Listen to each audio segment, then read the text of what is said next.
And welcome to the Technology Geek Podcast. My name is Brandon Lapani, the Technology Geek. And we are here, as we are every week, to talk computers, the internet, security, comics, geek, music, audio, whatever I feel like talking about on this show.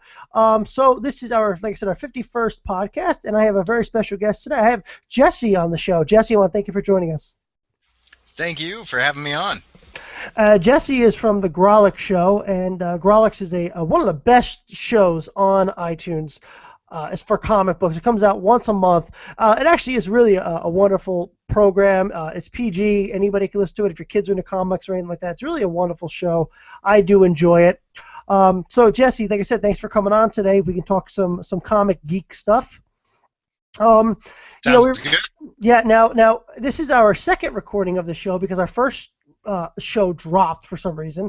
So if you missed the first section, which you probably did, Jessie is a huge X Factor fan. He was telling us about some of his favorite things with X Factor. So if you can go through that one more time quickly, not to make you do it again, but if you could tell us about what you like about X Factor, that'd be great. Sure. I'm a big fan of Peter David, and so in particular, I like his X Factor run. He kind of revitalized X Factor. Like, X Factor started out with kind of the core classic X-Men, like Jean Grey and Cyclops and Beast and Archangel and Iceman, like the original team. I think I missed Angel.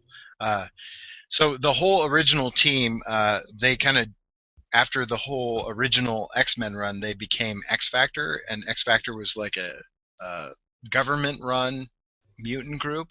And so when Peter David joined on, they basically were, it was not like a reboot, but they kind of had a whole new team.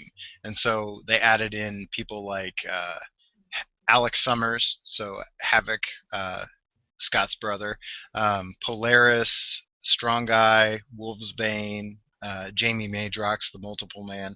And so when that happened, that's kind of when I jumped on, was during that era. And just really enjoyed the storytelling that Peter David did, both on X Factor and on titles like The Hulk. So we kind of talked about it before we dropped connection. I'm kind of I'm a DC fan, but I'm kind of more of a Marvel fan. Marvel's where I kind of became a comics fan. Well, I think my wife is, like I said, a huge Marvel girl. She really enjoys Marvel comics. And one of the things, too, and my wife has said this many times, and being a guy, you and I don't think about stuff like this, but Marvel really is one of the only ones that had really strong female characters at that time. That's true. Yeah, because there's kind of I don't know if it's accurate to say or not, but I'm going to say it anyways. It seems like Marvel has a broader universe of characters. Yeah, I would agree with that. Better or worse, I mean, like, with DC having a more core staple group, they can kind of focus better, which is good, and you get some really iconic characters in DC. But Marvel branches out, and sometimes to their own detriment. They really branch out, and you get some powers that are great, and you get some powers that are not so great. Well, I see now. I grew up with X-Men. That was my thing as a kid. Was the X-Men. X Factor was big for me growing up. Spider-Man. All that was iconic to me. I mean, I was a DC guy, but only for like Batman and stuff like that. I mean, I really don't. When I look through my comic collection here on the floor, because I pull it out once in a while just to see what I got. Mm-hmm. I would say probably 90% of it was Marvel. But now as I'm getting older, I'm really liking what DC's doing with obviously with Nightwing, 'cause I'm a huge Nightwing fan, and Arrow, the new one, the rebooted one, the new 52 one. So I don't know. I guess as you get older, I guess your likes and your things change. But I remember growing up, Gambit and Wolverine were like the two main guys. Oh yeah. I was a big Gambit fan. Remy LeBeau. Yeah, recently they added him to X Factor, which was even, I mean, like, double win right there, because I liked Gambit and I liked X Factor, so put him on X Factor. Awesome. Well, let me tell you something, okay? And a lot of people disagree with me, but in my opinion, you know, as a lot of you people know, the X-Men, the one that was popular, the one with Wolverine and Gambit and all that, um, wasn't the original X-Men. But when they did that, I don't want to say call it a reboot, but whatever you want to call it, they really built the backbone of the X-Men on Gambit and Wolverine. Oh, sure. When they well, they've done it a couple times actually. Like um, when they jumped the original classic team over to X Factor, that's when you get Storm and you get Wolverine and you get Banshee and you get this whole new crop of mutants that come in and they basically take over the X-Men title.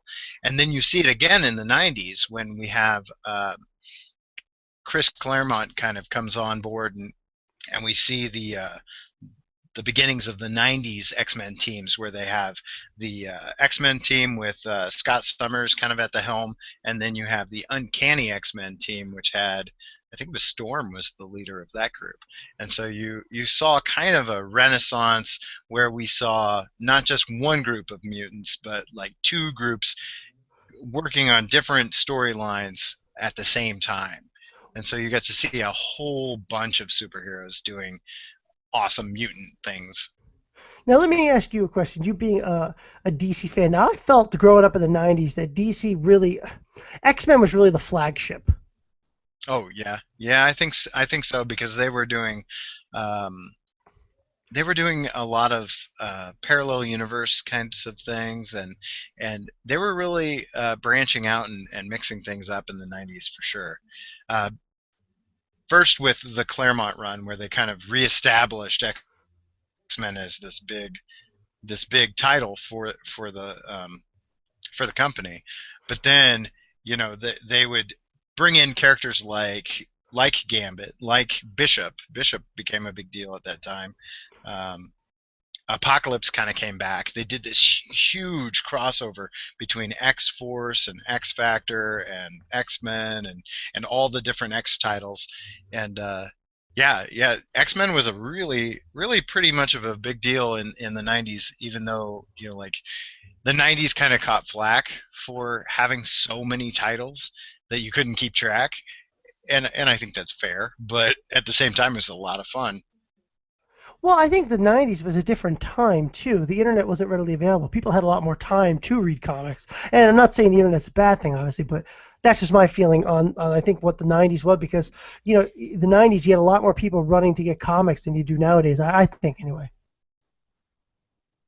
When you had some corporate backers that the comic companies didn't have before that time, so you had a lot of money being funneled into comics for whatever reason, and so they were just pumping out titles and miniseries, and you didn't really see a saturation in the market the way that you do. I mean, like now it's a little more focused, but at that time it was like this is money that comics had never seen before. So you're seeing things like foil covers and hologram covers and variant covers and all these things that we'd never seen before. And on one hand, it was too much, and on the other hand, it was. I mean, for a fan, it was like this is incredible. Look at all the stuff that I have now. So now let me ask you a question. So I guess you and Randy are buddies. You do the show. So would you say you give him more the Marvel end of it, and he gives you more the DC end of it?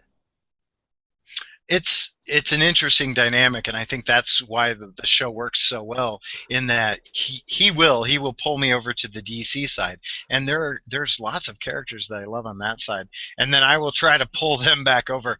It's a little bit harder because like Melanie's not as much of a Marvel person either. So I'm kind of like I'm like, hey, you guys, let's look at this thing over here, and they're really good sports about it too. So I mean, it's not like it's a lot of work or anything, but yeah, I think it's fun because I think we can kind of cover a lot of ground that way. Melanie is big into the Image comics. Randy's into the DC comics, and then I like to hit the Marvel and the IDW stuff. So I think we cover a lot of ground, and it's kind of fun. So now when you it's kind of neat because you guys have what 3 people that do the show with you guys. Yeah, yeah. It's a lot of fun. we always come up with something. Unfortunately, it gets really hard to steer the program sometimes. So we have to have set, we have to have set segments, or else we would just talk about nothing for hours. Oh, that's great. Call it the Nothing Podcast. Right, Nobody, nobody, right, yeah, nobody I would think that listen could be to a it. thing.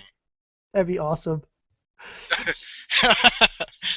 Or you'd be surprised who would listen to it. I mean, like reality TV fans would listen to Yep.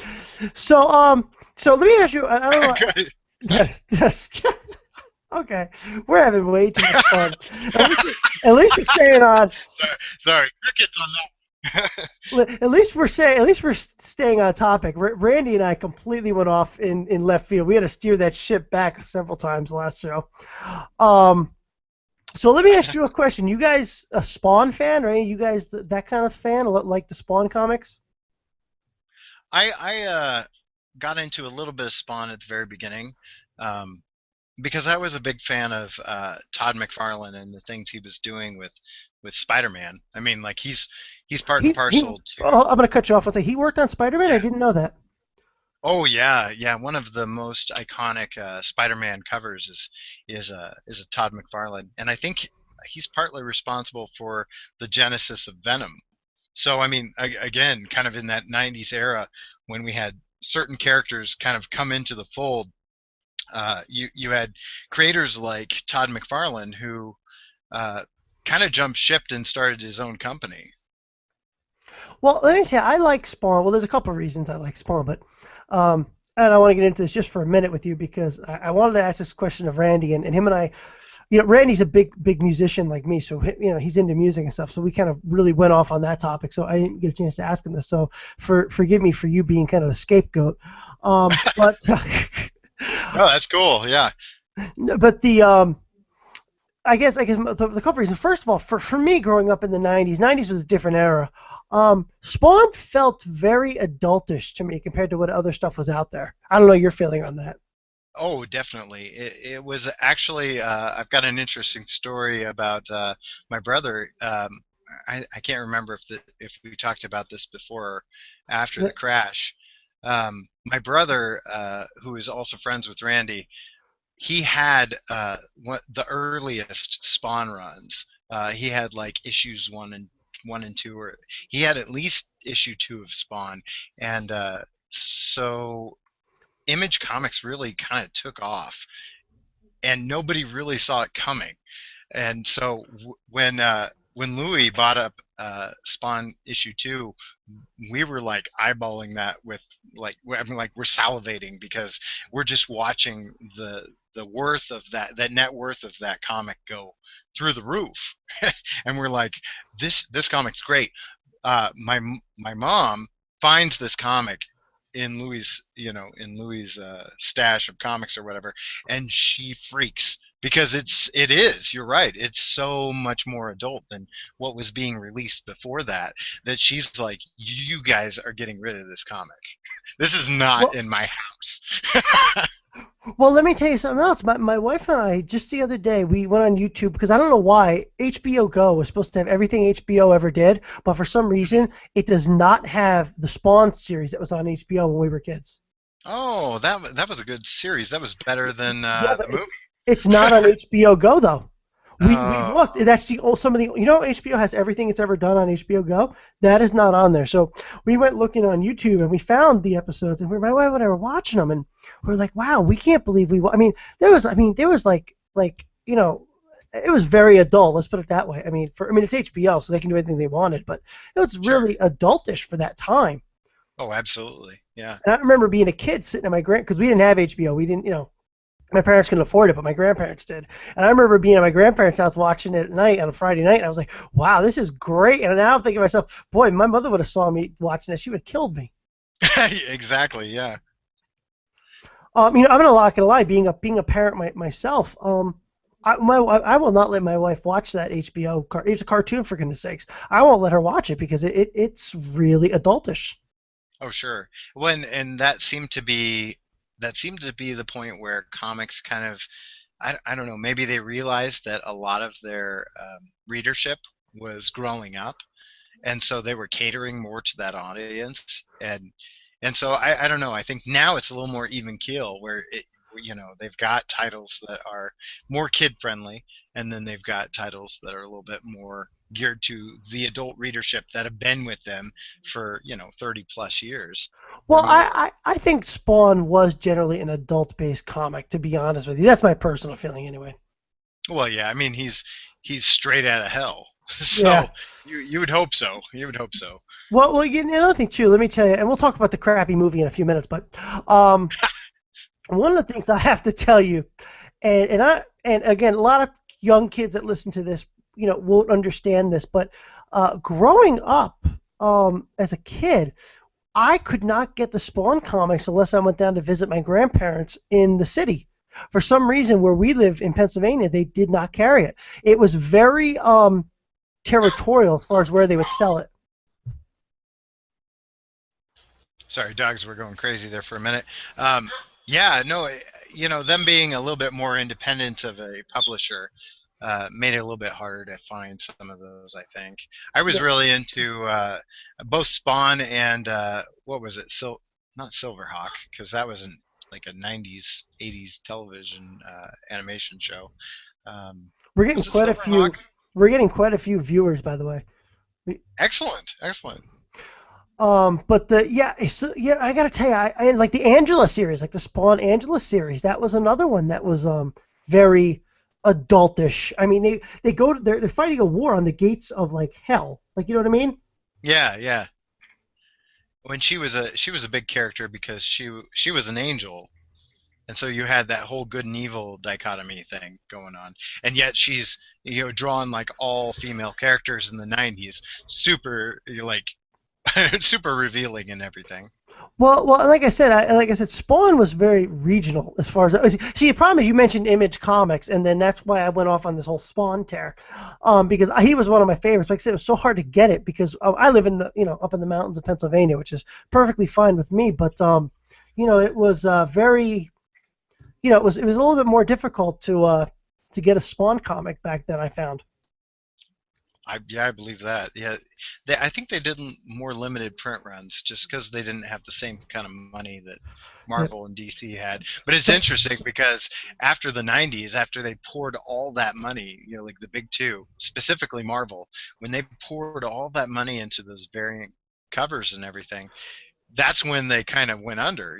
They had to file. I believe they had to file bankruptcy because all these corporate backers put all this money into it, but they weren't getting the same kind of return. They had titles and titles and titles that you could buy, but it just wasn't there. yeah, and I got to tell you too, when you really look at I mean, really, when you want to be technical about it, like Spawn was actually really your first successful made-for-TV comic. Spawn really came out, and then after that, X-Men got their run on. I think it was the WB or Fox, whoever picked that show up, and then they got a lot of other shows. Spawn was really one of your first real ones. Todd McFarlane. I mean, Todd really went out of his way to really make that. That really popular. I think anyway. I always gave him a Sure. lot of respect because he was kind of really, and he didn't have as much money as the other people, but he really was a worked hard at bringing that series up. He was quite the entrepreneur. In fact, like kind of the action figure boom that happened in the '90s too. He had his own like series of figures that would come out that were his own hand sculpted characters and his take on different characters too. Like I think for a little while, Image had the license for Teenage Mutant Ninja Turtles, and so you had the Todd McFarlane take on it, which was interesting. He was on. Now I'm not a Howard Stern fan, but he was on the Howard Stern show, and he is a really just interesting guy to talk to. That when Stern was talking to him, and I don't like Stern, but he's a really big into a lot of different stuff as far as collecting and as far as like he likes collecting comic book memorabilia just on his own, like not even his stuff, just other people's stuff. That's good. I mean, that's a guy that really is into the craft of comic books and just the culture of comic books. Then that's good. Now let me ask you a question. Though. I mean, obviously Spawn could never have been on regular television, but it never was really mainstream because it was on HBO. And HBO back then isn't like it is nowadays. For the kids listening, HBO was one channel that you had, and if you had HBO, it was like the coolest thing in the world. You were the cool kid on the block. Oh, Um, sure. do you think it would have the comic book to cartoon series would have done better if it was maybe less adultish and maybe on a different channel, maybe something a little more mainstream, or do you think it had to be on HBO? With Spawn, I think it had to be on HBO just because of the nature of the content. Like we saw some success out of comic animation licenses like the Batman the Animated Series. Once that hit, I think it was all over. X-Men was destined to happen, and I don't even know which one came first, X-Men or the Batman. But Batman kind of revolutionized it. Regardless. Uh, like when you think about Batman, you kind of think about different eras. You think about the Adam West era, you think about the animated era, and then you think about what's happening now, and the things that happened in the movies. So kind of Now interesting. let's talk about the Spawn movie because it was kind of a crummy movie. I'm not going to lie, but in my opinion, Jaleel White, you could not have picked a better Spawn at that time. Oh, agreed. And it's kind of funny. Have you watched any of the Black Dynamite things? No, I have not. It's interesting to watch Spawn and then to see where he's gone in his career, taking almost more of a comedic run. Well, definitely more of a comedic run with the Black Dynamite stuff. So it's interesting to see him go from Spawn to Black Dynamite.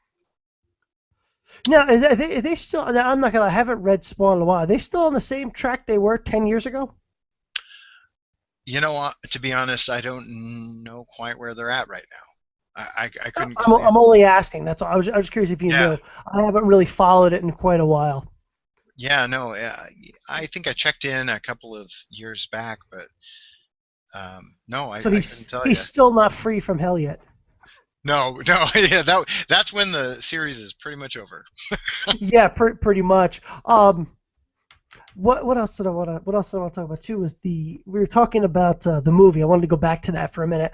The Sure. movie was, the movie to me had Jaleel White. You had that other guy that was the clown. I forget the actor's name. John Leguizamo, and No, it's yeah, like and that casting was. spot on.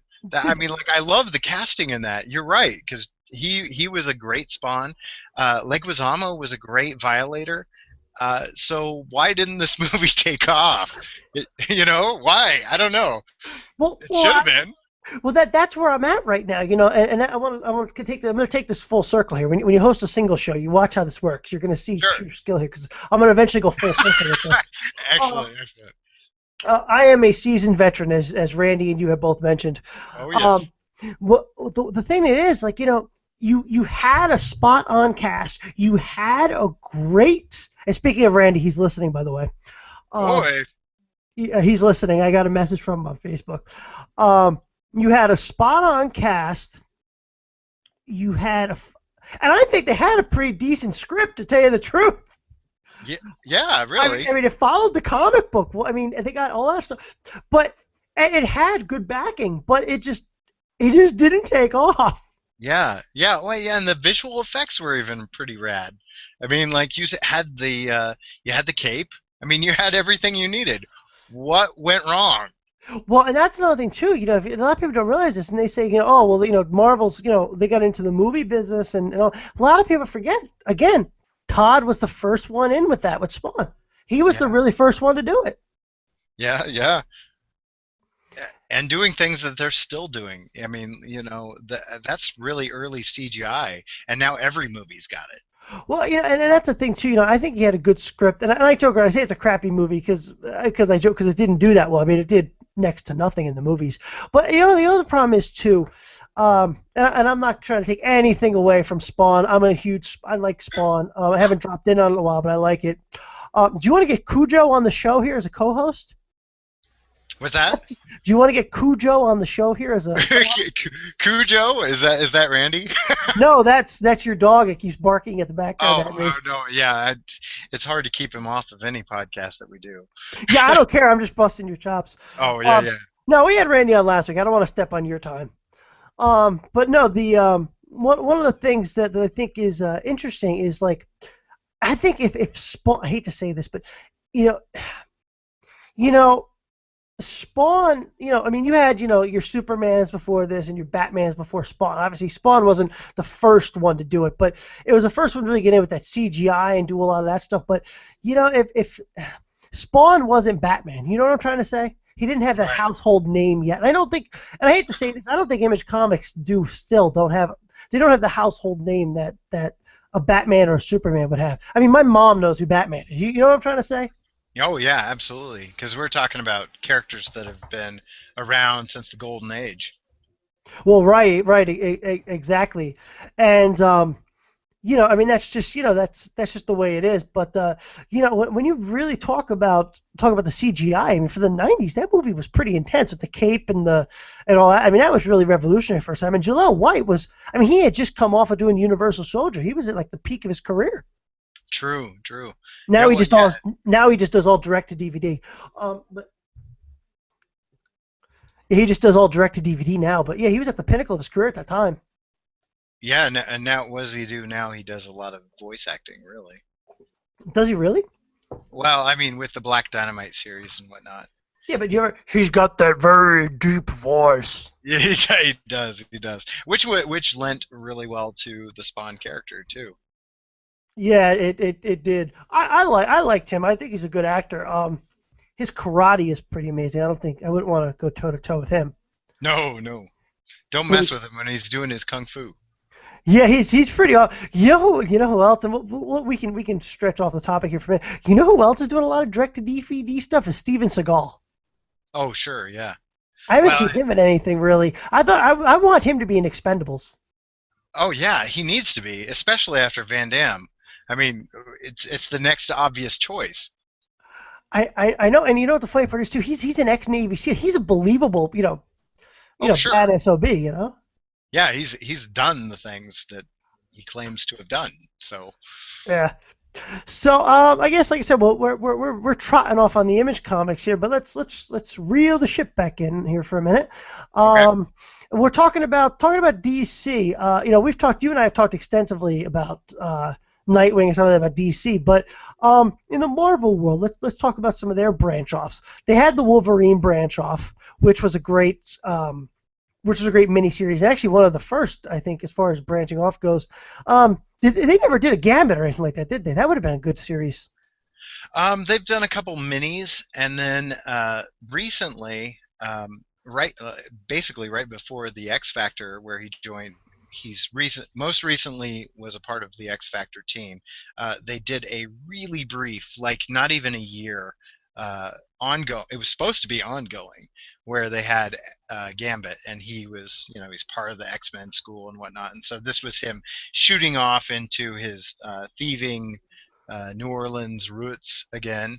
And it was kind of fun. And unfortunately, like they cut it short. It feels like they do that a lot now, where they cut a thing short and then they integrate a popular character into a team, hopefully to boost sales or something.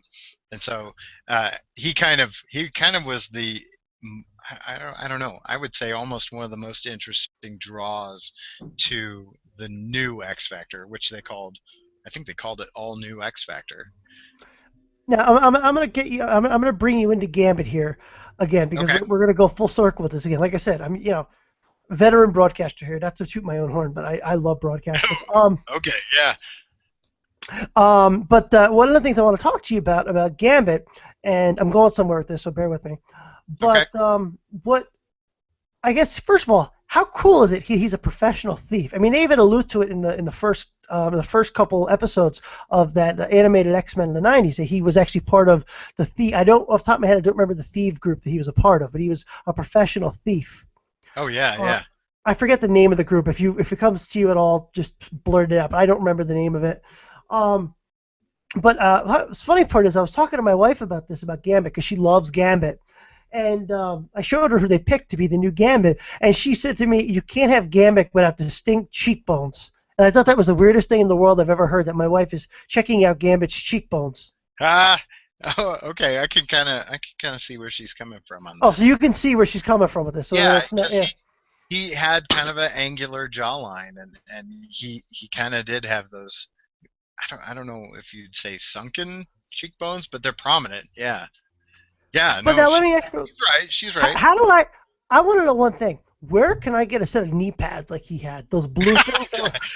Or there was a catcher's knee pads or umpires. They wear those, right? Yeah, they were like blue and all that. And then too, he had that. I mean, like, and then too, he had Purple. that. So Yeah, much purple. yeah, and then Hashtag purple. hashtag purpleness. Yeah.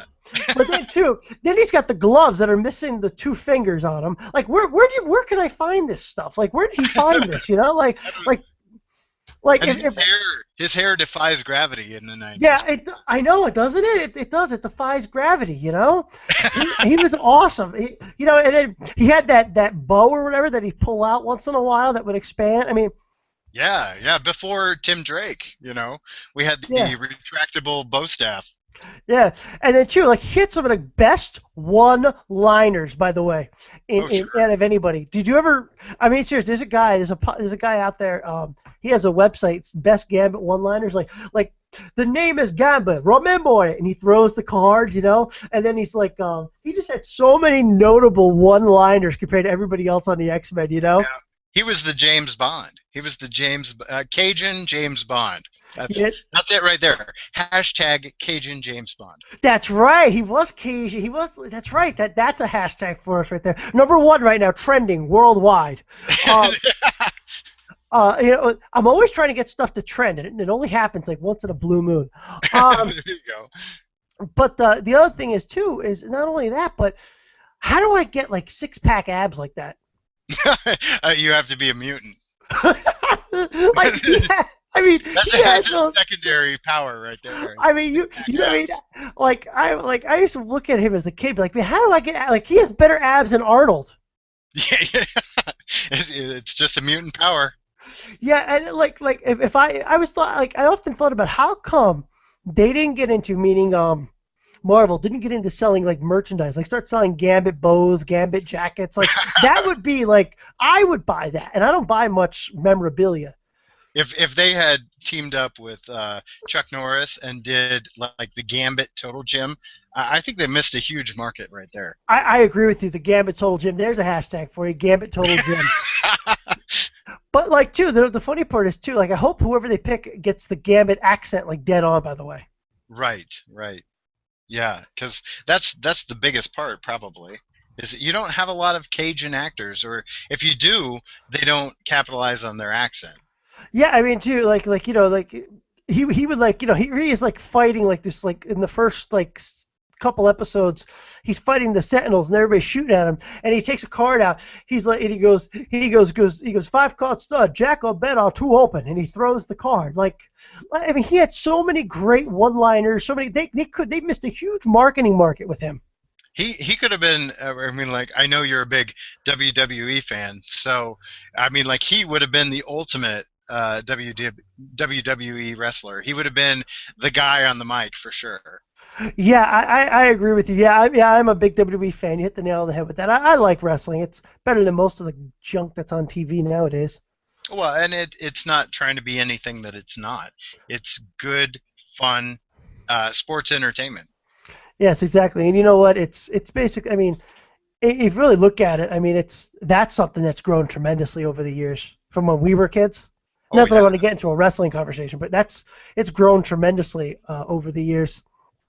By the way, Jesse, just going to cut you off for a minute. I got to take a pause for the cause and shout out to our sponsor. So if you would just give me 1 minute, okay? Sure. So I want to go ahead and say hello to our friends over at ManGrate. ManGrate is the superior grilling system.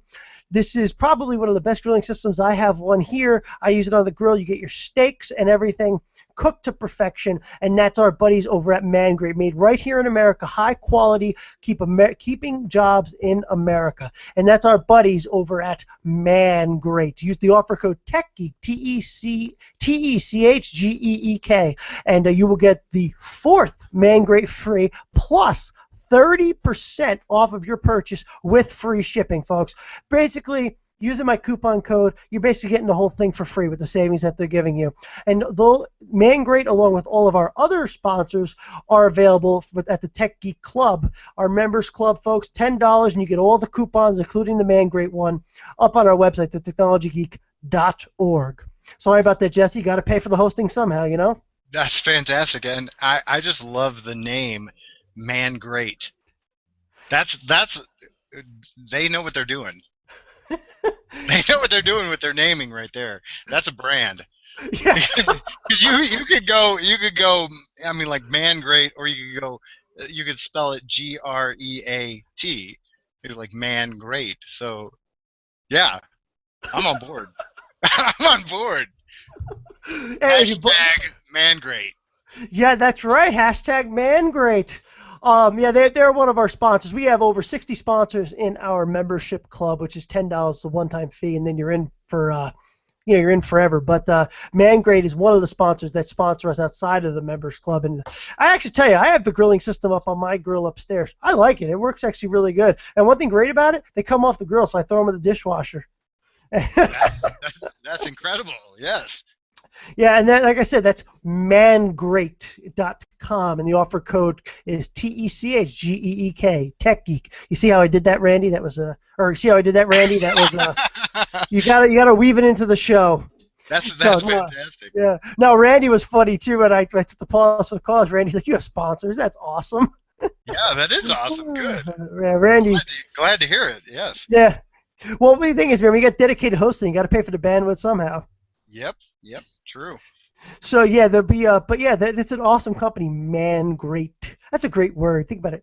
Yeah, that's what I'm saying. It's a brand. And they're keeping the jobs right here in America, which is really great. Yeah. Yeah. So our sponsor just got a great shout out. They can't complain about that at all now. No, we've spent time beyond the original shout out because it captures the imagination. Good job. I know it does, doesn't it? Them and they just got a really good they just got a really good name. It's a good brand. So but yeah, so let's take the swing back and let's go ahead and talk about we were talking about Gambit. I mean, he could have been the WWE guy of his time. Yeah. But let's talk about a couple other of the original X-Men from the 90s now. Okay. First of all, Jubilee, what's happened? We haven't seen her in any movie or even a mention of her, by the way. She is a mom. In the comic book? Yeah, in the comics she is a mom right now. She's kind of folded back in for a minute there. They were doing some really interesting things with the X-Men lines, where one of the books was an all female team, which is interesting because we're recording this on International Women's Day. So like X-Men became the all-female team, and that's when we saw the return of Jubilee, and that's when it's kind of revealed that she's got this kind of adopted son that joins in. Okay. To the storyline. So. Okay, so you don't mind me going off here on an X-Men rant, do you? No. I'm a big X-Men fan, so. So let's talk about a couple other of the X-Men now. Okay. Let's talk about Rogue, because Rogue was in the movie. Yes. Now Rogue in the comic is not the same Rogue that we saw in the movies. No, she's much more mature in the comic. Although, I mean, like they had a very mature take on her, which was, I feel like it was done well, even though it was done differently. I agree with you on that. And then let's talk about another hottie that was in the X-Men. Let's talk about Jean. Now Jean, obviously played by Femke Jensen. If I said the last name properly, is that the way you say Jensen? I think it's Femke Jensen. I think is her name. I think that's how you say the last name. That sounds good to me. That sounds Yeah. good. Um, she was always she was I think a real heartthrob because of her outfit she had in the when you were a kid in the comics. But Jean Grey obviously started out as really a minor character when we take a look about it in the 90s. Kind of just hanging out with Professor Xavier, but then obviously evolved into the whole Phoenix saga. They really took off with her. She was kind of, yeah, you're right. She was kind of the token female character of the time, which is bizarre to say token female character because it's Do you know how many women now are going to email me saying that this is a sexist podcast? no, well, no, I mean, like, it, yeah, yeah, I'm digging a hole, aren't I? No, I mean, like, that's why it's so bizarre is that we don't think of it as that now. You don't have token females. It's a given. You need to have strong female characters in order for it to be a successful series. And at that time, that's what it felt like was the token female character. Now, yeah, let's spin off. We're still talking about women characters, and this is the thing. How many women characters are there? And see, see how I did this. We're taping this on taping it. There's a word for you. Um, Yeah. we're taping it on National Women's Day. See, I planned it this way. See, I'm taking it full circle here. Well Um, done. Well done. yeah, I know, right? Let's take a couple seconds here and talk about Storm. Now, obviously, played by Halle Berry. In my opinion, they couldn't have found a better female to play Oh yeah. in Storm. But now your thoughts on Storm in the comics versus Storm in the movie. Oh. Obviously, Storm doesn't fly, and neither does Rogue in any of the movies. Just to bring that up. Yeah, they just kind of hover there. Well, and Rogue doesn't fly at all, and I think that Storm does she flies in the newest one. I think we kind of see her at her full power in the newest movie being Days of Correct. Future Past. But we have to jump like 30 years into the future in order to see it. Yeah, correct. Yeah, that's an interesting point. I hadn't really thought of that. Yeah, I really liked her both portrayal on the film and in the comics. She was kind of your first female lead as far as a comic team goes, especially in the X-Men universe. Yeah. Now let's. I would like to take a couple minutes just to fast forward with you here a minute. Um, your thought. Now we all know Cable and some of those. Now Cable wasn't the. Was Cable the son of Jean Grey and Cyclops? I don't remember. Oh my. Oh, I okay, so think I so might be Cable, right. you're sort of right. Cable was the son of Scott Summers and a clone of Jean Grey, Madeline Pryor. So sort of genetic material of Jean Grey, but not quite Jean Grey. So that's where comics really takes some bizarre turns when they start dealing with clones. Yeah. That's yeah. Now let me ask you a question. Your thoughts on my wife absolutely positively hated Cyclops in the movies. Your thoughts on Cyclops? He was always a goody two shoes, was he not? But your thoughts on him in general with the movie and all that. I think that was it. What's his name? Marston. Is that James Marston? Is that his name? I think so. I think I think he's a great actor, and I think sometimes uh, I think he gets some interesting scripting in what he's asked to do because I think that he has the look, and I think he even has the ability to play Cyclops, but I think he was asked to do some interesting things in terms of the script. Um, so I'm not against him as Cyclops, but I don't know if they handled him correctly. Like I think he could have done better than they gave him. Does that make sense? Well, he's the field general, so he makes the tough decisions, I guess you could say. Yeah, yeah. You know what I mean? And I think in some cases he does that okay, but they kind of gave him this like touchy-feely like he's so affected by everything in the movies. Like they really wanted him to be this love interest, and then they didn't play off of his ability as a leader as well as they could have. Yeah, it's I don't know. I don't know either. But let's I think in my opinion the best X-Men was the second one, the one with Stryker. That's just me personally. Oh, oh, that was a great movie. Yeah, I think the first X-Men movie was pretty good Well, considering what well, they had to well, cover well because they had count to them. establish the Well, whole thing. why don't you count them down from one to four for us? And one being the best, four being the worst. Why don't you count them down for us? Oh, and, including the new ones. Yeah, I would say I would go if it was me. I would go two, four, one, three. So two being the best, four being the new one, Days of Future Past being the Okay. second best, the third best being the first one, and the worst being that third one. Yeah, if I were to rate the ones that I liked best, I think I'm with you on two because two was really good. X2 with Nightcrawler and everything. I mean, it really seemed to nail things. I liked what they did then with X-Men First Class, but I feel like I would also go with Days of Future Past as my number two. So X2, Days of Future Past, um, probably X-Men First Class if we're throwing that in Oh, there. you know what? I forgot about Oh, that. well, there, I yeah, for, it's tough because it's almost like its own tangent. Is it part of the Randy series? Randy just sent me a message. We're forgetting X Men First Class. He actually just sent it to me like a second ago. Oh, yeah, yeah. Well, it's tough because it's almost like its own tangent, and then the newest Uh, movie, it we've been comes going about together. 45 minutes. Do you want me to send him an invite? Maybe he can join us for the last 10, 15 minutes of the show. I'm cool with that. Yeah, Yeah, I'll send this over right now. Hold on. cool. Yeah, I think I'd go.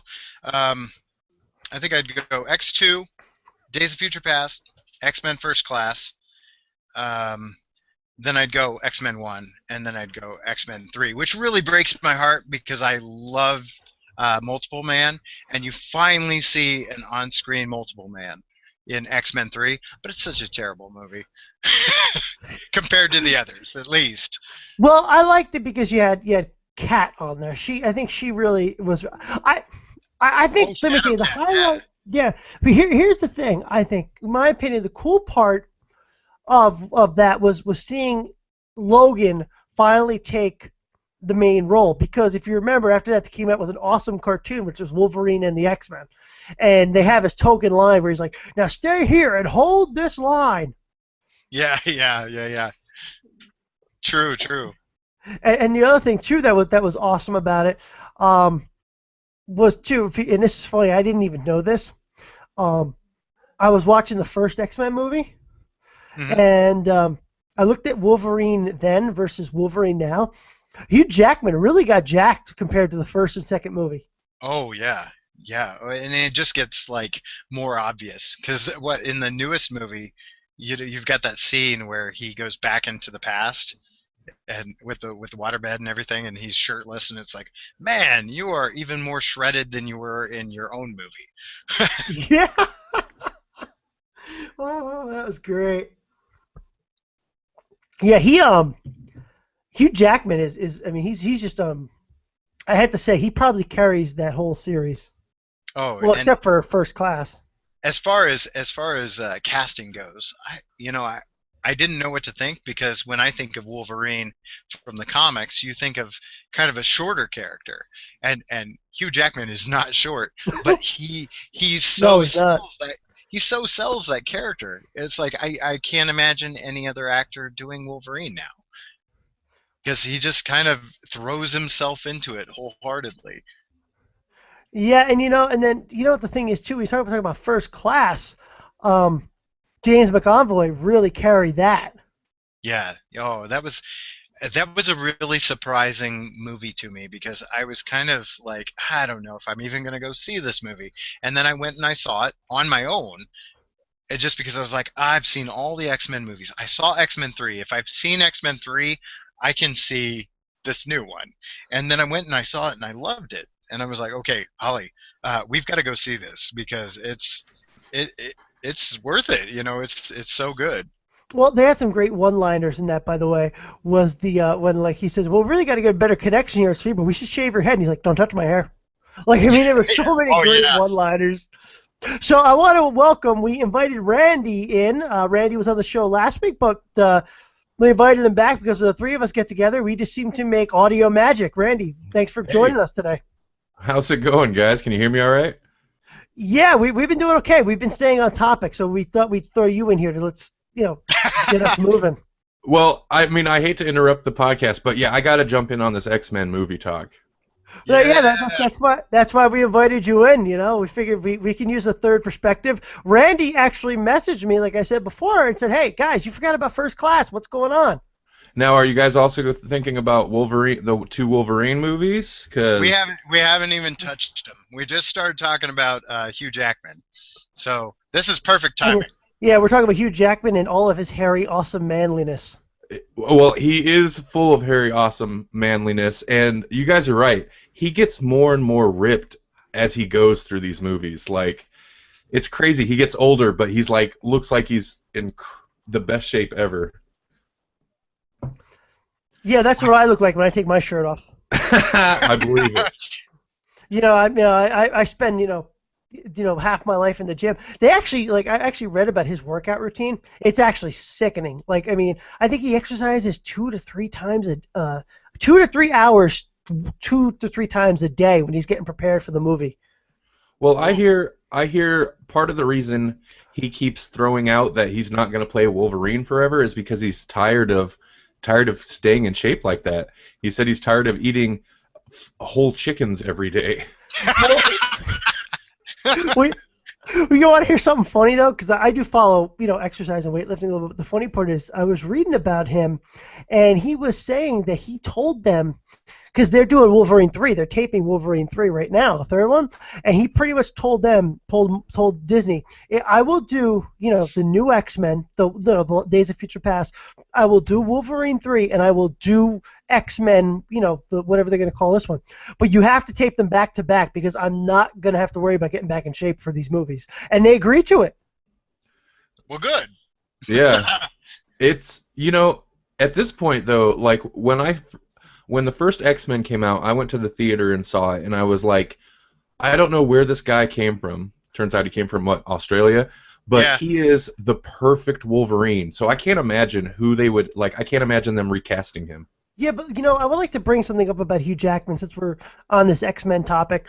Hugh Jackman has came a very long way from playing the computer hacker kind of, co-star to John Travolta in Swordfish. Yep. He's come a long way. You know what I mean? I just want to give him props as an actor. He's come a very long way from being pretty much John Travolta's lackey in Swordfish to being, Wolverine. This huge Wolverine. I mean, how many movies has he been in now? Wolverine, 4, 5, 6? Oh, 6, right? Yeah. 3 X-Men, 4. And then 4 X-Men. Yeah, 4 X-Men and 2 Wolverine movies. Yeah. Yeah, so 6. Yeah, I mean, that's huge for any franchise. I mean, yeah,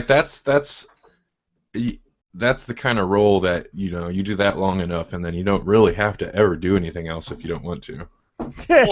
or you can do musicals until the cows come home. Yeah, exactly. Because dude can sing. He can. It's crazy. Now, I'm going to admit something. I've been, we've been having, you guys know I live in the mountains of Pennsylvania, so there's been very little going out because, 2 foot is like a dusting here. I was watching Kelly and Michael the other day just because Jackman was on it, and I didn't know he's big on Broadway. Oh yeah. I did not know that. Dance man.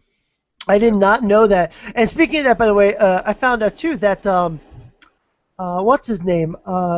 John Stamos is actually he's on Broadway doing Bye Bye Birdie. Not that I want to go off on this topic, but I just thought so we're talking about song and dance, and we go off on these weird topics. He's the Beach Boy alternate. Yeah. Doesn't he drum for the Beach Boys once in a while? Yeah, in the show he does. Yeah. Yeah. Okay, let's pull it. Let's pull this ship back because last week my audience got just insanity. Yeah, and let's try to pull the thing back on the rail. To be fair, I don't think we've talked about any technology this episode. It's all right. It's my show. That's true. That's true. Well, yeah, but remember, it's the technology geek. Ah, yes. Okay. You got it. We're here to put the geek in. Yeah, we're here to get the geek. Like WWF, remember when it was WWF, and then like they had a genius marketing strategy with that. When they had to drop the F because of the World Wildlife Fund, right? Mm-hmm. They had their slogan was "Get the F out." Oh yeah, that was really fun. Let me ask you a question, though. Seriously, I know you guys aren't huge wrestling fans, but the World Wildlife Fund, complained about that. You had Jake the Snake, 2 Bulldogs, Junkyard Dog, Mad Dog, Gorilla Monsoon, the Weasel. Okay, I mean, like, I want to know what that. You had what's his name? Steamboat came out with a crocodile. I mean, like, when you want to talk about wildlife. The dragon, yeah. Yeah, you want to talk about wildlife, okay? Then you have the weasel doing commentary next to the gorilla. Yeah, the gorilla monsoon, yeah. So don't even get me on the topic about wildlife. So guys, let's go. What is it with Randy when he shows up? The show just falls to pieces. Dude, I'm not even doing it. I have said very little. I'm just here. No, we're just a couple of guys hanging around the microphone. It's all good. But believe it or not, guys, props to you guys because I got a lot of great response from that Grawlix episode that I posted, the podcast I did with you guys. Oh, good. The audience really liked it. So, like I said, when we all get together, it's audio magic. So, that's why I'm glad we all joined up together. So let's talk about we're talking about those X-Men movies. Randy obviously. Talk to us about having another one. So I guess how would you rate the movies, Randy, if you were going to run them down from best to worst? One being the best, the last one being the worst. How would you run it down? That's a good question. I would say, let me think. I have a hard time remembering exactly what happened in X2, so I'm not sure where to place that, but I would put the first one and Days of Future Past at the top. And the third one definitely at the bottom. Wolverine Origins would be towards the bottom with the third one. The Wolverine was a good movie. I enjoyed that. So yeah, I would say it's hard to pick a number one. Days of Future Past, I guess, number one. The first movie, number two. And then I guess... I can't remember. I'll say X2, First Class, The Wolverine, Wolverine Origins, and X3. I guess I'll say that. I didn't even count the Wolverine. Yeah, I didn't count the Wolverines either. But let me ask you a question, though. What was the whole deal with the Oranges movie spinoff? What was the reason for that? Was that just Hugh Jackman needed to buy another island, or what was? They were going to do a bunch of them. I think they were planning on doing a Magneto Origins, and then instead of doing that, they basically came out with what was it? They incorporated it into something else. They incorporated it into First Class. Yeah, exactly. Something I found kind of interesting that I didn't realize they were doing, but the screenwriter that wrote the newest one in First Class, they're working on, what is it? Age of Apocalypse, maybe? Yep. Yeah. Apocalypse, at least. He's considering those three its own trilogy. I mean, obviously it ties into the first trilogy, but I thought it was interesting that he was looking at those three movies as a trilogy. So he said this next movie is going to complete their current trilogy in the series. So I thought that was kind of interesting. So the next one's going to be 2 movies? No, he's counting X-Men First Class and Days of Future Past as the first 2 installments in this current new trilogy, and so Apocalypse will be the third and final one. Yeah, I have to tell you, not that I'm not knocking him because he's a phenomenal actor, but they almost had to switch out Magneto because the gentleman that plays Magneto, he's getting a little up there. Oh yeah, both of them. Patrick Stewart and Ian McKellen. Yeah, well, I think Patrick Stewart's got a little more years, got a little more time in him, but yeah, the other gentleman, he's getting a little up there to be doing action movies anyway. Not that he's not a phenomenal actor, but And that's one of the things that really set, like, when they started, when they, released X-Men, that was one of the things that really set it off, is, like, they cast these phenomenal actors in these roles, these comic book roles, and I think it was smart of them to cast excellent modern actors to play the younger versions of themselves with, what is it, is Fassbender, and the other guy's name eludes me, but the guys they cast as the younger Magneto and Professor X are also pretty awesome. well, James McAvoy There you go. really Yeah. does a good job as Professor X, and I don't remember the other gentleman's name. I think you just mentioned it. They do a very nice job of playing these characters, and they almost had to hand off the torch. Yeah, yep, that's exactly what it seems like, this whole setup for the jumping back to the 60s and then the 70s. They say the next one, Apocalypse, takes place mostly in the 80s. I thought that was kind of bizarre. Well, and I have to tell you, the other thing, too, that I find interesting, and I don't know what you guys think, was, Patrick Stewart, Professor X, I mean, really got him away from that typecasting of Trek. Oh yeah. Yeah. Yeah, for sure. Sure. So, since we're rolling through here, the podcast fairly quickly, but when we were talking about the X-Men and the casting and stuff like that, I was actually surprised to see Rogue and Paquin back on X-Men, considering that she had gone to do True Blood, which was very much, if you Google True Blood, you find some quite provocative photos of her. Sure. I was actually surprised they brought her back. When they're doing a Rogue Cut. They're calling it the Rogue Cut, and they'll be releasing that on DVD and Blu-ray, where the Rogue character was supposed to originally play a bigger part in Days of Future Past. Yeah, I think there was some whole, like, subplot that they cut that involved her. Yeah.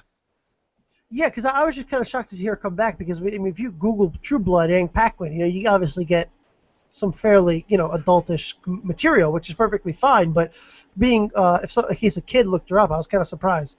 Well, I mean, you guys were talking about Storm and what's her name, who I'm not really a big fan of, but Halle Berry. Halle Berry and Hugh Jackman. I mean, think Swordfish. It's out there. Like, I don't think. Yeah, you're right. I don't think they're too worried about that. She's still pretty respected, and True Blood's over now, so she'd be smart to harass. It's kind of the role that put her on the map too. I don't know if we'd be talking about her in True Blood if she didn't already play Rogue first. Well, and that's something too that I have to say. Not that I want to get off topic, but Randy and I were talking about music royalties on that last show, and we even have had a couple of conversations outside of the show as well on stuff like that. But what's kind of interesting with Anne Paquin is the books. Actually, I have not read them, but my friend's wife did, and originally they were called the Suki Sothouse Diaries. And now they rebranded them to True Blood and put her face on almost all the books. So I'd be curious to see what her licensing fee is for just that alone, without X-Men. That's a pretty big deal. That's interesting. I never thought about that. Yeah, I don't know. Just out of curiosity, I'd like to know, like, what certain actors make for licensing out their personal appearances or their appearance. Yeah, that's kind of interesting. Yeah, because it was the original books are the Suki Sothouse Diaries, which were like 7 or 8, which were like 7 books, which obviously made True Blood 7 seasons. But then you had the they dumped that name, not that they dumped it, but they rebranded the book as True Blood and threw her face in the front cover and all that. So she really even in the book world, she'll be remembered now for ever. Well, yeah, because the books, they're still going, aren't they? Yeah, they are. Even though the show is over, the books will continue. Correct. Interesting. Yeah, so she's going to be she'll be getting money from that for quite a while. But yeah, that was kind of an interesting thing as well. But I was talking about that. That same thing with not that I want to get off topic or anything like that, but I might as well. It's my show, right? I can do that. But one of the things that was interesting is I like Bosch, and it's a book series, and they just turned it into an Amazon Prime series. I want to talk about some kind of technology, Jessie on the show, like you said. There you go. There you go. But what's interesting is Titus Neal or whatever played Bosch in the Amazon Prime series. So now all of Michael Conley's books are being not pulled, but all the new covers are going to have Titus Neal's face on them from Amazon Prime. So think about that. Even if the Amazon Prime series, doesn't do so well, his face will still be on the cover of all the books. Huh. Well, it's kind of like when Will Smith did I, Robot, and that story had nothing to do with Asimov's original I, Robot, but now you've got Will Smith's cover. He's on the cover of all the copies of I, Robot. I didn't know that. Oh yeah, it was interesting. We wound up we wound up picking up a copy, and you couldn't find a copy of I, Robot without Will Smith's face on it, even though that story that he told in the movie was not really based on anything in the book. Now, did you actually read the book, or? Oh yeah. So it wasn't even like the movie at all, then? Well, they did pull source materials, but the primary thing that they took from the original source text was the 3 rules. And then they, like the original iRobot is short stories, and the movie itself is just one, it's one story, and I would argue that it's a decent story, but it really, all it did was reference a bunch of little short stories, and that particular story is not present in the original text at all. Yeah, but Will Smith probably needs some money. I mean, lately his movies have been bombing. Yeah, I wouldn't argue. Well, what's interesting about that is Timothy Oliphant on Justified. His face is on all the books from that author that series is based off of, and same thing. It's a bunch of short stories, but they take the short stories and build them out to a season. And like you said, you can't find a book now. Fire in the Hole is what it's originally based on, and you can't find a book now without Timothy Oliphant's face on it. Huh? Yeah. Now, see, why can't I have a face like that? That people just want to throw on books, It might happen. You don't know yet. You're still young. That's right. Especially now that we got Women's Day trending #1 right now worldwide. Yeah, we did that. Yeah, we did that exactly. Not history or anything. Yeah, no, we did it. I'm taking the credit for this one. I'm taking the credit for this one. Hey, Brandon, I have a couple tech headline related things I'd like to bring up. Is that cool? Yeah, you can go. As long as you guys don't mind hanging on. We're right about an hour. If you guys don't mind hanging on a little bit. I'm good. Yeah, okay. I'll make it quick. This is just something I kind of wanted to mention to you anyway, because it seems like I don't care how long the show goes. It doesn't bother me. Okay. This seemed like something that you might bring up on your show anyhow. You guys mentioned HBO Go earlier. Have you heard that HBO Go blocked PlayStation 4? You can't get it on PlayStation 4 anymore? No, I have not heard that, but that is a good tech-related headline for our tech portion of the show, which we're doing now. From what I understand, the only reasoning, they didn't give any solid reasoning as to why they didn't want to be on PlayStation 4. They just said that you can get HBO Go on this device and this device. We offer a wide range of devices, and that was like their reasoning. That was their answer to like being questioned. So they totally dodged it. But I thought that was odd and interesting. Well, I'm going to tell you, I can probably say there might be a reason for that. With the amount of, first of all, the Sony PlayStation Network has been hacked at least 4 or 5 times, okay, and been brought down. They were down for like 100 and something days 2 years ago, and now with this current hack that they're having with as far as releasing not television, movies and stuff like that, I would guess it's probably security related, personally. Oh, that's interesting. I didn't think about that. Yeah, that's possible. Hmm.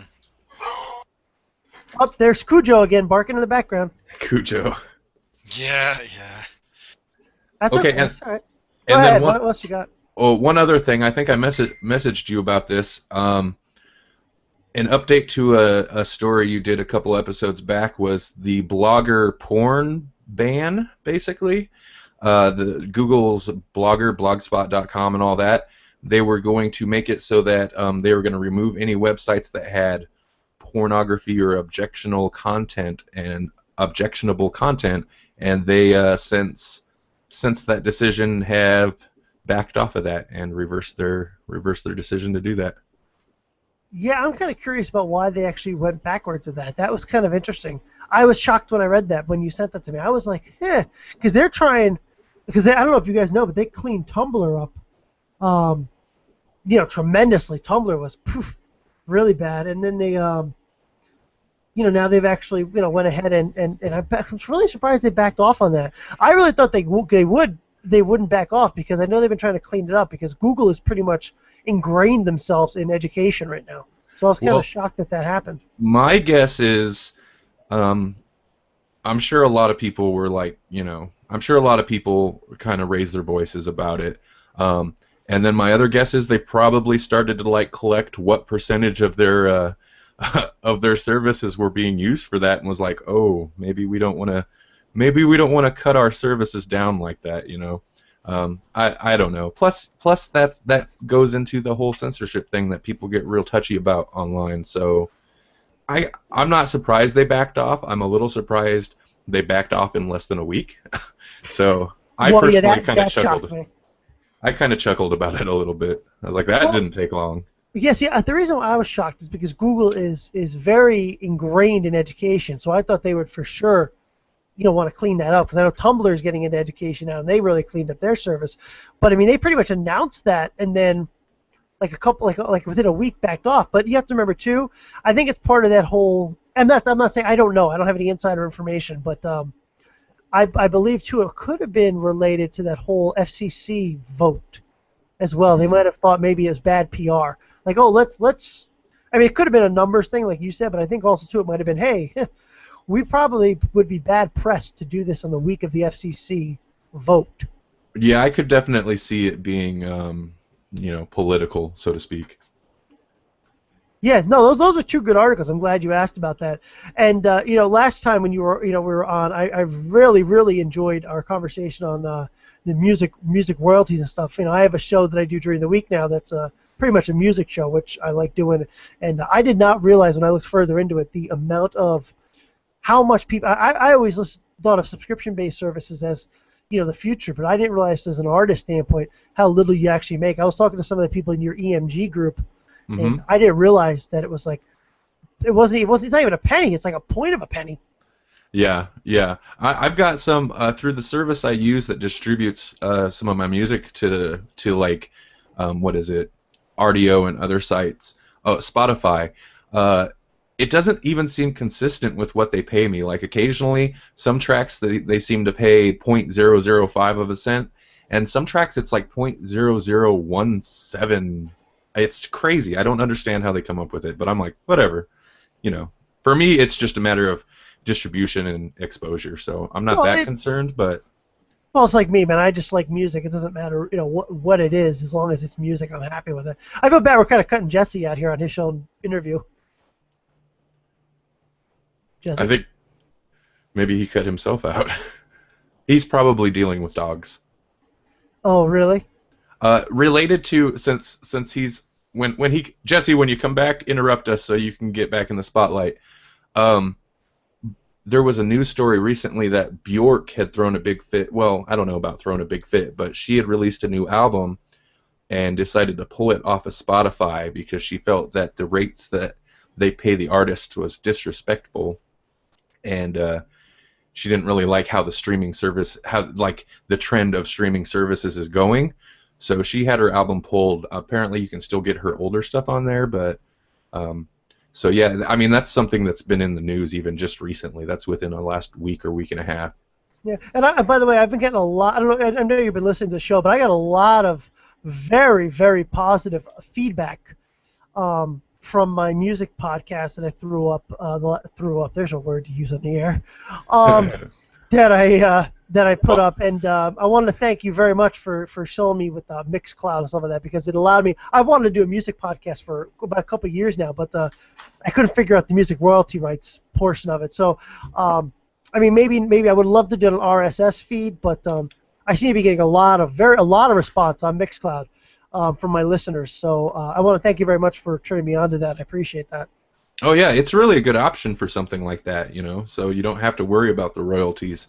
And yeah, like I had told you, the only downside is that listeners can't download it, but I think most people stream stuff anyhow, so yeah, it's a good system they got set up. Yeah, we're getting a lot of people now that are really. I got a lot of positive feedback about that, so I'm very happy about it. Jesse, are you back yet? I am, yes, sir. Okay, we thought you left. No, I did some ninja Cujo duty. Yeah, and you're dealing with dogs. Yeah, yep. Yeah, we've got one dog and a cat here at the compound, and yeah, sometimes the cat's kind of weird because I never had a cat. It's my wife's cat. It came along with the marriage, but Jess, I don't know if you're married, Randy, but Jesse, you'll understand what that means. But oh yeah. Well, I'm not, but I do understand. Ours is called bonsai. Yeah, she came along with the marriage, and cat's been kind of different because it doesn't really. It's not a dog. It doesn't. You don't need to walk it or bring it outside or clean up after it. It's kind of an interesting. Sometimes you don't yeah. have to clean up after it. I dream about that level of self-sufficiency. Oh yeah, you got what, 2 dogs? Yeah, we have 2 dogs, yeah. Yeah, but and not now we're way off the tech topic. But Jesse, you being a dog person, and I've been a dog person my whole life, by the way. I don't understand the whole. I like the cat. Don't get me wrong. I mean, we live on quite a plot of land, so she's got more animals the better. But the dog I take outside, and the dog goes with me places. The cat's kind of just. Yeah.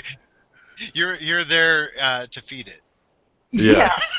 Like the dog is like, yeah, I'm your friend, I'm your buddy, I'll do whatever you want. Let's go outside. Let's go on the 4-wheeler. Let's go here. Let's go there. I want to be your buddy. I want to be with you 24 hours a day. The cat's like, just like I feel like I'm the cat's pet. The cat's not my pet. I think that's probably how the cat looks at it. Yeah, the cat is judging you.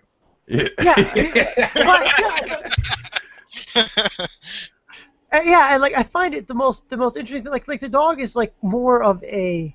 I mean, he is man's best friend, obviously, but if I go hunting, the dog comes. Like I can't picture bringing like the dog, and the dog wants to go. The cat don't go anywhere she doesn't want to go. You should. I want to picture you hunting with your cat. It's not my cat. First of all, it's my wife's cat. I have one responsibility: take out the bag that the litter was in. That's my main job. But the cat, it's a little bit different it definitely is a different kind of pet. But Jesse, it's kind of neat. I know if you ever go anywhere, you have to have somebody take care of the dogs. You don't with a cat. You just leave it in the house with food, and that's it. It's self-sufficiency. Yeah. Yeah. That part would be nice, but you're right. The level of companionship with the dog is pretty super cool. Mm-hmm. Yeah, it's not. Yeah, but I will send you a cat hunting picture if you guys want. Yes. Now I gotta see it. That's ignited my imagination. Yeah, me too. That's awesome. Yes. So okay. We're going off the rails. On the crazy train. No, it's all good. It's about an hour. It's about an hour 15. You guys want to wrap it up here in a minute or two? Oh yeah, I'm good. I'm good whenever I was just jumping in to say hi and add my 2 cents. No, glad you called. I have a system set up that I can have lines that people call in. I don't know why I never actually do it. I actually have a system. Because then every episode, you'd have me in here jumping in, taking over the show. Yeah. No, I'm kidding. I wouldn't do that. It would be like, oh, here Randy again's calling in on the hotline. No, I'm just joking. We have a caller. We have to go to a commercial. What was that? Brandon, what do you think about the latest episode of The Flash? Yeah. We weren't talking about The Flash this week, Randy. We're always talking about The Flash. We're always talking about it. Straight as an arrow. Hashtag arrow. Oh, that's awesome. Well, you know what? Well, that's the only problem is like when I open up the fold. I like opening up the fold lines, but sometimes it gets you way off topic. I usually save it for the end if I do it at all, but I didn't tweet it out or anything. One day I'll have you guys on. We'll have to do like an open lines. That'll be really interesting. Oh, that could be wild. Let's do that. Yeah, well, we'd have to be careful because we don't edit, Jesse. So we'd have to be really careful. Point. That's why I didn't do it because I didn't want to. Sure. No, I appreciate that. Yeah. Yeah, that's one of the reasons why I didn't do it. Maybe when Randy's on, and then what we do, maybe we can do it in a podcast format. Well, maybe we could see if we do it in a podcast format, then we can have Randy edit it. Like if we don't do it live, if we have to do it live, but yeah, you still have the live stream out there. I'd have to take it down right after, and then Randy would have to edit it. We could try something like that. I like Randy. Your favorite thing is editing. If I just restrain myself to editing out the swears and not editing out ums, I think I'm okay. Who the hell edit out ums? Oh, I do, and I still don't get them all. I don't understand. Why would you like? See, this is like someday we don't edit. Like I don't edit. Someday I'm gonna send you an unedited copy of one of our episodes, and you will understand. I think. Well, I've never edited, so that's why I don't really. I like and you know, Jesse, we can drop you in this conversation. Randy and I were talking about this. I don't personally like editing. I understand you guys have to with the language, but we keep the language pretty PG here. But I think when you edit, it takes away from that spontaneity piece that you get. Like right now, the way we're bantering back and forth. Like if you edit, you lose a lot of this. And the dog barking. And the dog barking. Yes. I do cut dog barks too. Yes, you do, and that's kind of a nice piece where you've got where you record me on a different track. So if I'm not able to get to the mute fast enough to cut out Cujo here, you can at least cut that bit. Where the bark happened. I've found you can definitely edit the life out of a podcast, and I've gotten used to putting a much lighter touch on it. Like if there's some extreme awkwardness or stuttering and stammering, but it ends up as in a laugh, I'll leave all that. But like extra dog sounds or just little unnecessary rambles, I'll cut those sometimes. Like the one you're doing right now? I think I was doing all right. Hashtag OSNAP. Oh, Snapple. Snapple. I would like to. Go ahead. I would like to do something with callers. I think that'd be fun because we've never touched that. So that could be a fun new experiment. I could do it, but we'd have to bring. Problem is, though, you still have the live stream out there. I'd have to bring it down right after it was over. Right.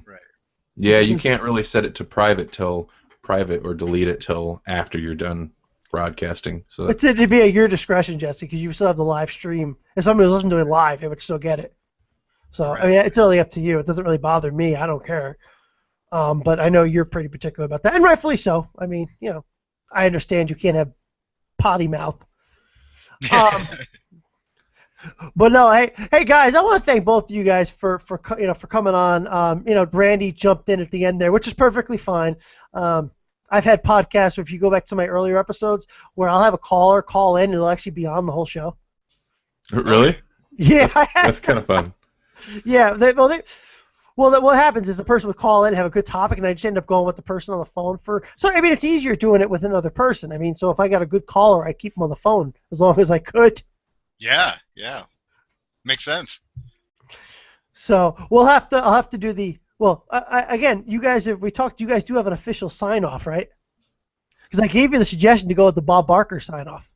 Oh, man, yeah. We usually do like a movie quote or something. And so no, I don't, but the Bob Barker thing made me think we should adopt something like that. Like, don't forget to bag and board your comics. It's not as good, but... Yeah, there you go. That's awesome. You know why I bring that up is I don't know if you, and not that I'm trying to get off topic because we're getting towards the end here, so we might as well just get off topic. But what's really kind of neat about that is when Bob Barker was done with the show, he actually Drew Carey wasn't his first pick. It was somebody. I think it was that guy from NSYNC. That was his first pick.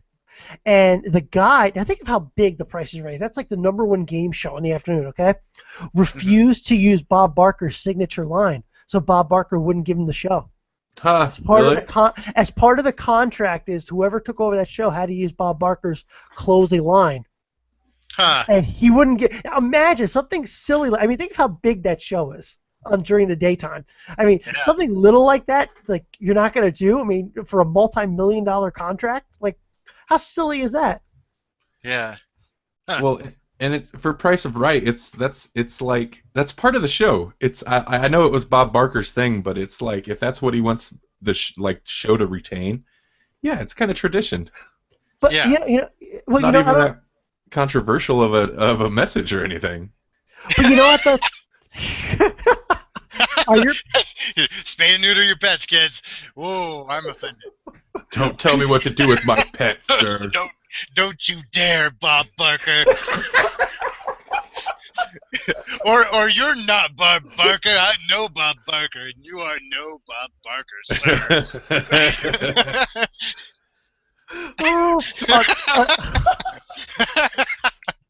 Oh, this is fantastic.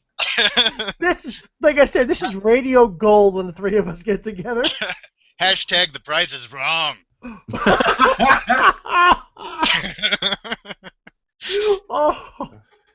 Oh man, I'm having. The funny thing is my friend listened to the last podcast, the one that was off the rails, as it's come to be called now. And my buddy's like, I have a hard time understanding who's the straight guy and who's your your funny man. I said, dude, I don't think there was a straight man in the last podcast. No. We were just going off the cusp. We trade. Yeah. It's like a tag team. It's a false count anywhere match. No disqualification. Yeah, that's awesome. But yeah, the funny part is too is that show, The Price. I didn't realize how. I mean, Bob Barker. I mean, he was on that show for like 30-something years. I mean, whoever took that show over was, inheriting like. I mean, I would love to inherit a radio show that was been on for 35 years. You know what I mean? Oh yeah. Well, like Jimmy Fallon. I mean, wow. Oh yeah. How crazy is that? Well, even look at radio. Look at George Norrie. Art Bell did Coast to Coast AM for 25 years. All right. I mean, I know you guys probably aren't big radio guys, but I mean, I like Art Bell. I mean, he did Coast to Coast for 25 years. When George Norrie stepped into that spot, he was honored. I mean, you're inheriting. I don't even know what you want to call it. I mean, a legacy, pretty much. Yeah, a legacy bordering on an empire. Yeah. Yeah, I mean, especially Coast to Coast, that's syndicated over 600 different radio channels. That's a lot of syndication. I mean, and think about Bob Barker's show. I mean, that's the top show in its time slot. Well, who's home at noon? But I mean, still. Yeah. It's either that or Judge Judy. Okay, let's not go there. Okay, my dad watches Judge Judy. Let's not go there. Let me tell you, I love. Don't get me wrong. I love my dad. He's a great guy. But him and I. His TV taste, like I watched him, like when DVR first came out, he was so excited because he could DVR like Jerry Springer. I was like, really, Dad? Ooh. Oh. And he was like, and his answer was, well, I have to DVR it. It's on during Oprah. That's the original reality TV right there. Is Jerry Springer? Yeah. Let me tell you, they had him on Opie and Anthony, and let me tell you, man, he's still, you know why he did that show the way he did it, right? Because they wanted him to do sit-down interviews, and his show, they were threatening to cancel him because it was just, he was getting crushed by Oprah. And then they said to him, the only way he could figure out to compete with Oprah was to take the show in a completely different direction. Because he goes head-to-head with Oprah. Yeah. That's why he went in that direction. Because how else can you compete with that without going? He had to go just completely off the edge. Not that I'm trying to get into a TV debate, but yeah. And that show was huge for a time. Huge. Yeah. Well, I think back then you almost had to put on good TV because there was no other means of people to get entertainment. Now there's so many different ways. I think a lot of the stuff on TV is kind of junk because, I mean, let's be real. I mean, it's not. People don't have to struggle anymore for TV. You know what I'm trying? I hate to say that, but it's really the truth. People don't have to. There's so many different outlets to get entertainment nowadays that you don't really have to work as hard on a TV show. I guess you could say. You have to go either one way or the other. You have to, like, if you're gonna be Arrow, or if you're gonna be The Flash, or you're gonna be a successful TV show, you really got to put some effort into it. Or you can go the exact opposite and just be The Bachelor. Yeah. Yeah, exactly. That's kind of what I was thinking. The question is, why did Jessie say The Bachelor over anything else? Because that is like the epitome of the television show I'm not going to watch. Oh, I just wanted to know. I thought maybe it was. I thought Jessie might be looking at his watch like, crap, Bachelor's on, gotta go. Oh, yeah. Who's going to get the rose? Everybody has a guilty pleasure. It's all right. Yeah, it is.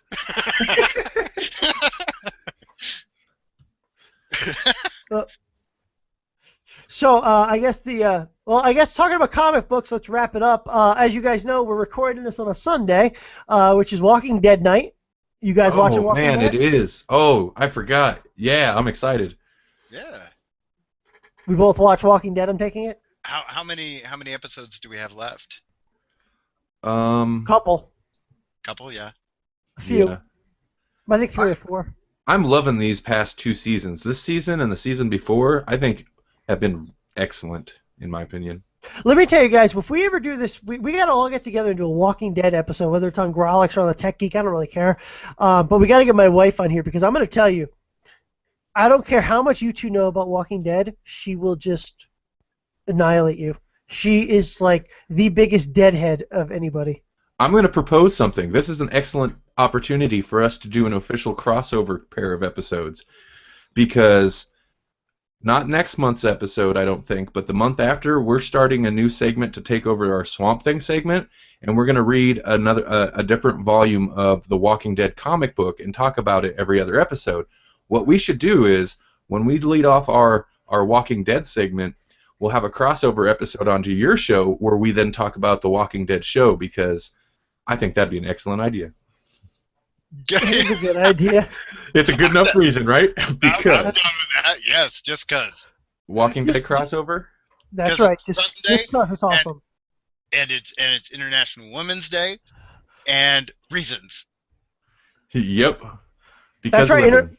International Women's Day, #1 right now, trending worldwide because of this show. Because yes. It can't be. That's a national holiday. Yeah, okay. Because of 3 dudes talking on the internet on the Sunday. Of The Walking Dead. Yep. Of The Walking Dead, yeah. With no video, by the way. Yeah, yep. Hey, I got a cartoon face. Yeah, how did you get that? I made it. Oh, did you really? You know, for a while, what I was really trying to do, I was trying to find some software that would automate the lips to audio, and I wanted to do on like full-on like live animation, but I just can't find anything that'll work. But I would not go through that much effort for a podcast. Oh, I would. As much as I love my show, and I love my audience, they're the best audience in the world. But yeah, no, I don't know if I could go through that kind of effort. I want to be the first live animation show. I don't think it exists, and I want to make it. I got to join the long hair for Grawlix Club, apparently. Yep. See, I think we should go in a totally different route and make puppets. A puppet show? We should have Puppet Randy. I think that would be great. That's so much easier. Right? Because you only have to make one puppet. Yeah, I love it. Yeah, but I've seen a couple of movies where the puppet comes to life and it doesn't end well. That's a good point. Yeah, you have a point. Yes, this is true. On a very special episode of the Grawlix podcast, turns into a horror movie. The humans die. And the puppets take over. Who's pulling the strings now? Oh, thank you for bringing puns into this episode. Oh boy, we were on topic for so long. I left the puns alone. I was like, I'm the guest. I'll leave it alone. No, you gotta pull the puns. You gotta bring the puns everywhere. That's very true. But you did it for me. I didn't have to. All right, so all right, I want to do a quick. Would like to quickly, wrap the show up while it's still something there. You mean retreat? You mean retreat? Hashtag retreat. Yeah. Hashtag retreat. Hey, like I said, I want to. Can I close my show out? Nope.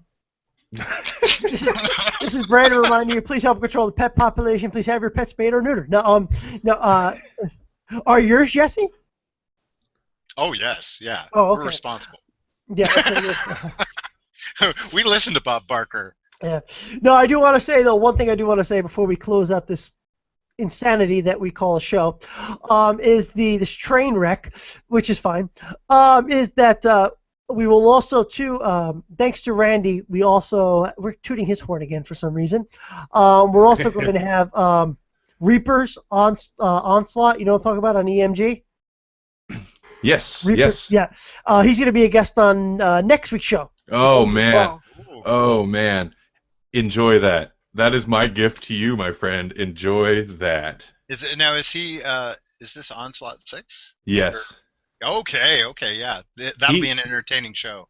I like Onslaught. He is a talker.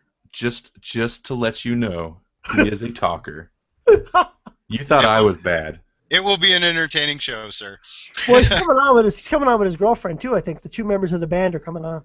Yeah. No, they're great guests. I've had them on EMG Radio twice, and they're really great. You might have to edit that one, just so you know. Well, you being chief editing officer, I'll let you know. Oh, look what you signed up for, Randy. I'm gonna need another percentage raise on my zero wage. So we have. Yeah, good thing you told me that because we do try to keep the language PG here. Yeah, I'll let you know about that one. We'll talk about that. But we're going to have him on next week's podcast. This will probably drop on about Friday of this week. I want to thank everybody for listening. I want to thank Jessie for joining us and having a blast with us. Randy, thanks for jumping in at the end there. We appreciated that. Gave something to the show. We do appreciate it. And as always, I want to thank these guys from Grawlix for coming on. And please check out the show on iTunes, guys. It's really it drops once a month, and it really is definitely the best hour of comic book enjoyment. You guys actually just celebrated a year this past week with was like a 2 or 3 hour episode. It was just crazy. 3 hours, yep. Yeah. 3 hours of audio gold. So I want to thank everybody for listening, and we will see you next week.